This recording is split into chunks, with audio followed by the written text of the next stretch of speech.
अस्सलाम वालेकुम दोस्तों, मेरा यूट्यूब चैनल वेदे पाया अली हसन हार्डवेयर इंजीनियर। अज ही तुहानू जिहड़े साडे जट भरा हैं उन्हां दी लोड़ दी एक शै विखा रहे हैं। ए वेखो कुटेंदे पाए हैं, टोए देवणा जी कुटेंदे पाए हैं। मिस्त्री अली हसन ये कुटेंदा पिया है। टोए देवणा ये जट भरावां दी ज़रूरत है। ये अड्डा फतेहपुर ते बनाइंदे पाए हैं। फ्रेमां दा काम भी करेने, भट्ठी का काम भी करेने, हाथ की मजदूरी होंदी है। वेखो कोई मशीनरी नहीं, बस हैमर ते कुटेंदे न, असां इनू हाथ ते कोट रहे हैं। बेहतरीन सोहना काम करिंदा, अल्हम्दुलिल्लाह ऑलराउंडर काम करिंदा। शाबे भाई शाबे, कुटिया कुटिया मिंट ला।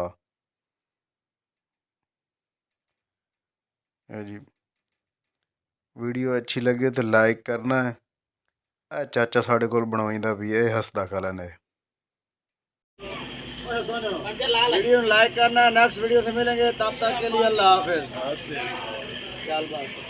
ठीक है तब भी यार।